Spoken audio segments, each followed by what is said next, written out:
webinar, Making Things Happen, Improving the Way We Make Decisions. We are here today with Fran Cherny, Axient Managing Director and Business Leader Advisor.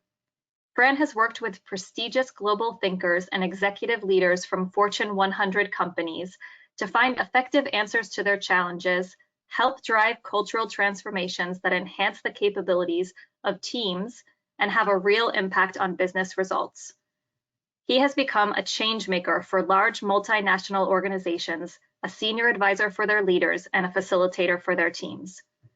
Based on his experience with global leaders and teams, one of the major issues companies face are related to the way they make decisions. A recent study showed that on average, the majority of us spend more than 30% of our working time on decision making, and that time only increases with seniority. In this webinar, Fran will discuss how to make efficient and fluid decisions and help your organization deliver in a robust and reliable way. So without further ado, welcome, Fran. Thank you, Megan, and everyone. So thank you for the lovely introduction. Well, actually, if you are watching this, is because this is recorded. That means that my babies were born, before we expected, but just in case, we prepared this recording for all of you, so you can go through the content, and hopefully then we will be able to respond some of your questions. So the intention is to, in a way, help you all improve the way we make decisions in our teams, with our colleagues. That actually is one of the big issues most organizations and most leaders share with us. And let's remind us that the reason why we are making decisions is because we want to implement something. We want to be more effective in the way we execute our plans and our projects.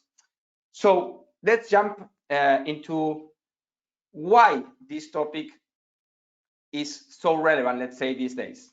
So I'm going to share some data coming from different studies. The first thing is the employees in upper management spend 50% of their time in meetings. So in a way, we spend at least half of our time in meetings with other people. Research suggests that employees spend 4 hours per week preparing for status updates in meetings. Okay, so even part of those meetings are regarding sharing a status update on something. So one of the questions is that the best way to spend our time? Is that going to help us spend the time we need in making decisions together when that's needed? A recent survey found that 67% of employees complain that spending too much time in meetings hinders them from being productive at work. If you resonate with this, it means because you are one of the 67%. I don't know how the other 33, but anyway, in general, this is the tendency. We are all day in meetings and we not always find them very productive. And then more than 35% of employees found that they waste 2 to 5 hours per day on meetings and calls, but they achieve nothing to show. So I think you can all relate to this. You can all see the issue around us. And the question is how we can make it better, how we can improve the way we meet with each other, the reasons why we meet with each other, and the way we make decisions together.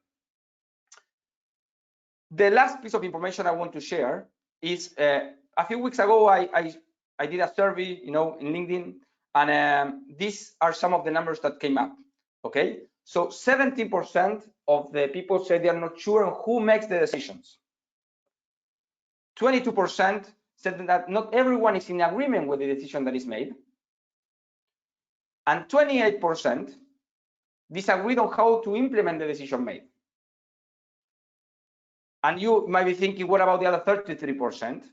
So let me share with you that the remaining 33% expressed that there's usually a lack of common sense when making decisions, lack of sensitivity when dealing with customers, how we integrate customers and our clients in the way we make decisions, and they fear the outcome after deciding. So they fear how we're going to implement after the decision is made. So big issue. Now remember, we are meeting every day, we are having conversations every day, just for the sake of making good decisions so we can implement them. So if we improve the way we make decisions together, everything will change. And even the way we want to see, the way we commit after the decisions, on how we're going to make them happen, all our projects, the way we take care of our customers, the way we take care of each other will improve. So let's move in how to make this happen. So I'm gonna try to do this very specific, very to the point. I don't have many slides. I think I have 3 or 4 more slides. So the main thing is just to practice and try to do what I'm gonna share today. Why? Because most of the teams, actually, I would say every leader I share this with, and we start practicing and making it happen, they said it improved hugely the way they are working together as a team and making decisions and implementing. So the first thing is a checklist that I'm providing when I would say making decisions. So how we know we are making the decision in the right way that is going to increase the chances of implementing. So the first thing is to define property rights. Many times we start a discussion without knowing who is the one who has the rights to make this decision. So then we start running in circles and discussing more and spending more time. But the question is, how much time do we have? Who has the right to make the decision? The second thing is how we're going to make the decision. Let's say that I have the property rights on something. In some companies, use the PACE model.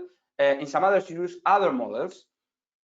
Still, that is in a way a model to help you clarify all this. But do you do it? Do you clarify who has that? So then is who are the contributors to the decision? Who are the people who are supposed to be part of the decision-making process? Well, actually connected to this, the right people involved. Yes, the contributors. So the two things come together. So what's the process and who should be involved? Those two things are very important. So again, as I said, let's say that I'm the one with the property rights to make the decision, but then I'm thinking, who are the people that I need to involve? And I need to clarify to them how we're going to make that decision together. Meaning I want to discuss it. We're going to see it in the next slide, what's coming after. What are the different types of decision-making processes? So we're going to go deep dive into that in a few minutes. Then once we make the decision, let's have explicit understanding. Let's have someone rephrasing what they understand about the decision. Okay, so what we are deciding, and let's make sure that everyone involved can share the decision, I would say, in the same way.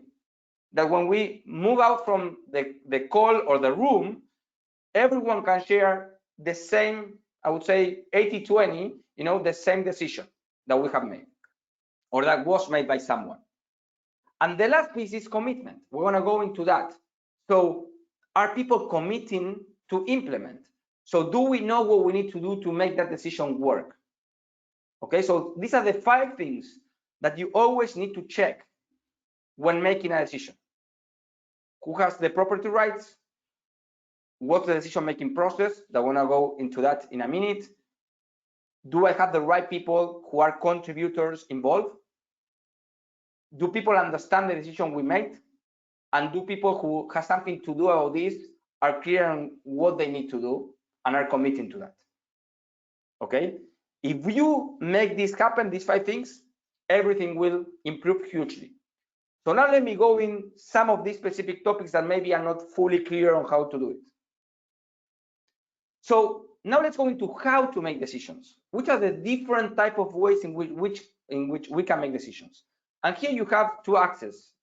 Let's say at the bottom, from left to right, you have the breadth of vision, skill, or experience of someone or the team. And then you have from, I would say, bottom up, the level of control that you need or it's needed for certain level of decision, okay, which might be different even in the same team. So the first, let's say, high level of control, low breadth of vision, skill of the team is I decide. So I have the property rights, I'm going to decide about this. Usually, these are things that are not requiring everyone to be, let's say, to be involved, because they might not be critical for implementation. Maybe it's not a strategic thing that will involve other people. So I just make the decision, period. At whatever level that is, okay? So different people so this is connected to empowerment. You can empower people to decide things 3 levels below you, so that things don't come to you. The second way is we discuss, I decide. So meaning whoever is the decision maker. But in a way is I know I have the property rights, but I want to engage some contributors into that discussion. Why? Because this will require some level of alignment, agreement, even for the implementation. This means that sometimes you need people to implement, so you want them to be part of the decision process. But still, you are the decision maker, and you need to make that clear at the beginning. The third way is we discuss, we decide. This is what is known as consensus. Okay, and consensus is in a way giving the responsibility of decision to the team or to the people involved. So if you have the property rights and you are telling the team that now we discuss, we decide, you are giving up your property rights. You are telling the team, even if I'm not fully agree with everything we are discussing, I'm going to respect the decision of the team, because it's more important the consensus and that we get aligned on something. Let me give an example of this: values for the team, or operational agreements of a team. You want everyone to be part of that decision. You can still say, if we don't agree or get a consensus by X date or X moment of the hour, let's say that we have, the time that we have, then I decide. So you can play in a combination, let's say, because you have limited time also to make some decisions. The third one is we discuss, you decide. So this is a moment where you are empowering someone to make the decision, or you know that someone has the property rights, but still it's good for a team to contribute and for you to contribute to that. But you're empowering someone to take the responsibility to make the decision here or offline, And sometimes is you just decide. You let someone know you are empowering them to make the decision. Yes, so in a way you are telling them, now you are the one deciding and taking responsibility for this. So this is very important for delegation, empowerment. So, and again, when to do that, sometimes it's because there's an urgent topic that you don't need, let's say, that much level of control, and you trust the experience and the skill of the person. Okay, so this is how we make decisions, remember. So now let's go, and sorry, this is very important. So this, who has the property rights and how we're going to make the decision should be clarified before we start the discussion, ideally. Because if not, we are starting the discussion without having clarity of this. So then I believe I have the decision. I believe, someone else might have it. I don't know why I'm here discussing this, how I'm supposed to be a contributor, for example. So to clarify this will create much more, let's say, air to breathe and clarity and the right level of engagement and understanding of everyone on how to contribute. Very good. So let's go into the different types of meeting discussions. This is very important regarding decision making. Why? Because we get confused, people get confused, I would say, and we get confused because we sometimes don't understand why we are having this conversation. So I want to help you clarify before you start any topic in any meeting, to help people understand why we are having this conversation and what's the desired outcome. So in general, we have the purpose to inform, that is to help people seek understanding on something. Okay, so if we're going to inform people of a decision that was made and we want them to understand what that means so they can implement, we need to clarify that at the beginning, because if not, people believe, are we still having the discussion? Why you are sharing this with us? No. So then the dynamic of that section of the meeting will be all about, I want you to understand. So if you have any clarifying question, if you want to understand something better, please ask that. But that's the intent. So you are clarifying that we are not discussing for the sake of making a decision. I'm just informing what you need to know to implement. The second one is, I want to discuss, as we saw before, or debate something so I can gather input so myself or someone else can make a decision. So then I'm gonna maybe introduce in 5 minutes, or 10 minutes, depending on the length of the meeting, the topic. I'm gonna explain something, but then I want to hear from you. And then people will know that they can participate without the pressure to be the decision makers, because they know that someone else will make the decision. So that's why you need to clarify it beforehand. And then the last one is, I want to decide. So we are having this topic in the agenda to decide something. And then you clarify, is it me who's going to make the decision? Is this person who's going to make the decision, or is it going to be by consensus, for example? So you apply what we saw just before. Okay, so we have different options, we have different alternatives. We need to make a decision, and this is the way we want to make it. So if you just clarify this every time you have a topic in your agendas in any meeting, even if you put in the agenda, this is to inform, so this is the desired outcome, this is how we're going to do it. This is to discuss or decide, so someone else can make a decision. This is for us to decide together, so this is how we're going to go about it. And this is what I expect from you participating in this session. Okay, so clarifying this is very, very important. So now I'm going to move. Now we just discussed what's the best way to make decisions. But remember, decisions are in a way, or are the way for us to implement better. If we just decide, so actually, let me tell you this story.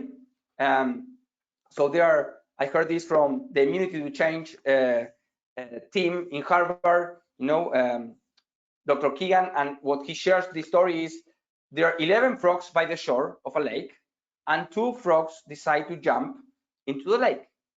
So how many frogs you have left by the shore? So I'm going to give you just 20 seconds to think about this and think what will be your response. You have 11 frogs by the shore and 2 decide to jump onto the lake. How many frogs you have left by the shore? So most people say you have 9. Some people play with other numbers. The answer is 11, because 2 decided to do it. That doesn't mean they actually did it. Okay, so there's a big gap between making a decision and actually implementing the decision. Just think of all the things you said you're going to do that actually you never did. Okay, and you might have a lot of daily situations in which we make up a decision in our minds, and then we realize at the end of the day that we didn't do half of them, even little things. So all of this, remember, is making a decision, but then taking action, jumping into the lake, not just making a decision. So how we do this? So if you remember, I shared that the last topic of the checklist is commitment. So how we drive commitment in our teams? And commitment is actually a way to create a contract. What does this mean? In order to accomplish something, we make a request for people to do something by X date, and then we check with the person, can you commit to do this? That looks a simple thing, but we usually miss that. We have it in our mind, so we say, okay, perfect, we make this decision, let's make it happen.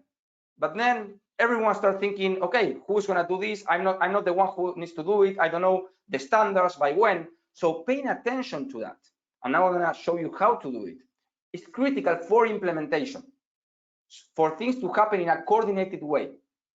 So remember, organizations are a network of commitments. That's what we do. We commit, we talk, we discuss, we agree, or we just need to follow someone else's decision, and then we need to implement. We are committing to deliver something, so then our clients, our customers can receive the services or products we are supposed to provide to them. So how this works? Okay, as I said, this is like a contract. So a commitment is a request plus an acceptance. So making the request is not enough. You need to ask the question and someone needs to say something about it, okay, meaning accepting. Because if they don't, they are not committing, there's no commitment. So a commitment is who will do what by when. Clarifying that. Who will do what, let's say, and with under which standards and by when. If you don't have that, you are buying a ticket for suffering, for something not working as expected. I'm not saying you do this every time you are having a conversation in your team, but for the most important things that are impacting your clients, your teammates, your internal people, make sure that you follow this guidance. So how does this work, let's say? the two-way contract. So request plus promise, okay? Acceptance or promise from someone, that's a commitment. So how this works? They are only, as I said, in order to accomplish ABC, I request you to do X, Y, Z. You know, can you commit to that? Remember always that canonic way of making the request. So that clarifies who will do what by when. But then you have only 5 possible answers. Actually, there are 2 answers. The other 3 are alternatives that they need to come into answer 1 or 2. You're gonna see it. So whatever is not into these 5 doesn't work. You're again buying a ticket for suffering. Okay, so the first one is yes, I commit. Okay, so someone is saying yes, I commit to this. The second one is no, I do not commit. Based on what you are requesting, I cannot commit to that. Now you're gonna see some variances here on how to do that. I know that for many people this is not easy to say no, but if you say yes to something that you don't mean, that's you not telling the truth of what you think you can do. Okay, so be very aware of how that impacts your own values, who you are, and what you stand for. So the alternative ones are, I commit to respond by a certain day. So sometimes you don't know if you can. You need to check, can I do it? Do I need to negotiate something? So you say, okay, you know what? Thank you for the request. I get it. I see how important it is for you. Give me 24 hours so I can come back to you and tell you what I can do, if I can commit or not commit. The other one would be, I need clarification on any of these elements. So sometimes someone is asking for you to do something and you say, okay, let me check. This is what you mean. These are the standards. This is the date. So, you know, clarifying whatever you need to clarify before you say yes or no to that. And then the last one is a counteroffer. Okay, meaning that sometimes what you're gonna do is say, you know, I cannot deliver what you're asking in the time you are asking, but what if I send it to you 2 days later? What if I don't send it in this standard, but with these standards, for example?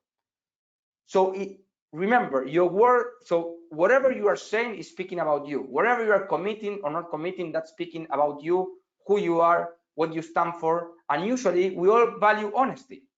So when you commit to something that you don't intend to deliver, or you don't feel you have the resources or skills to deliver, that means that at the end someone will suffer, because it looks like it's easier to say yes, but overcoming all the issues that you will create for yourself, for the relationship, and for the task that is at stake, it's going to take much more time, energy if you don't deliver as expected. Very good. And last thing, I'm going to put it this way, okay, very clearly. I know that we might make a commitment and then something happens. I call it shit happens, okay? So yes, life happens. You know, sometimes you commit to something to deliver in a month and something more relevant comes in, or you said to someone, you know, let's meet tomorrow for X thing, and then something appears that actually you assess, maybe it's just in a minute, that is more relevant or important, okay, or more urgent. So that means that honoring commitment doesn't always mean fulfilling them. So fulfilling them is conditional. It's conditional that everything goes as planned, even if you put some potential risk into your assessment. But honoring is unconditional. Why I'm saying this? Whenever you learn that something happened, you can always take care of your stakeholder. And the key thing there is to let your, let's say, key stakeholder know as soon as you see your delivery is at risk, you delivering your promise is at risk. The typical thing that happens is that we commit to something, and then the other person knows that we cannot deliver, or we know from the other person after they didn't deliver on time.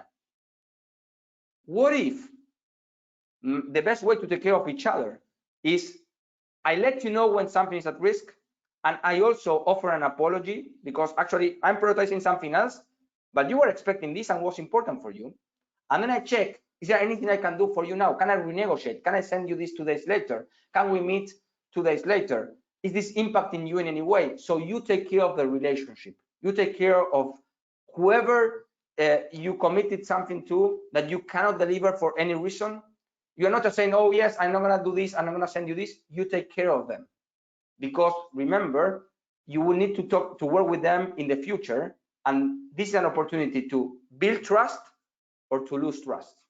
And what we want, even when we cannot deliver, is to create even more trust, because we take care of each other.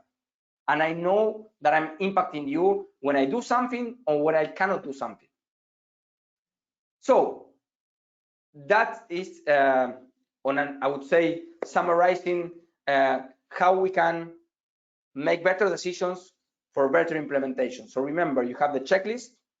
Yes, you have the 5 things you need to do to make sure that you are making the decision in the right way. We have different types of sections in the meetings or reasons why we meet. Be very clear on that. We have different process for decision making. Be very clear with people how we're going to decide what we're going to decide and who has the property rights. And make sure that you don't stop with the decision. You don't stop there, but you move into commitments from people to make that happen, and you take care of each other, always honoring your commitments. Even if you cannot deliver, you can always honor them. So I hope this was helpful. We're gonna send you the material also, so you can go back to the slides and practices. And again, just take it one step at a time and try it and see how it works. And if you just improve 1% in every meeting, how you do this, after 100 meetings that you want to have, many of them based on the data, how many hours we spend in meetings every day, it's going to be, a completely new experience. So all the best. Thank you. And we're going to respond to your questions in the next, I would say, during the next month. So please send them to us and we will respond to them. All the best and thank you.